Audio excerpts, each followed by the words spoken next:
Bu baş nasıl dik dursun ha? Bu yürek nasıl mağrur kalsın? Bugün Cezayir'de vurduğumuz kılıç cümle mazlumların namına vurulmuştur. Bütün deryalar bir olsa söndüremez içimdeki acıyı. Barbarossa Oruç Sultan!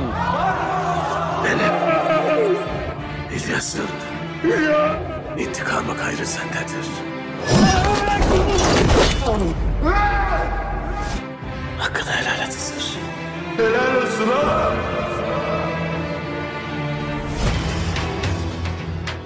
Yavuz Sultan Selim Han sana Hayrettin namını verdi. Ağandan Barbaros namını miras aldın. Dinin hayırlısı olasın. Gayrı devran senindir. Namınla büyüyesin.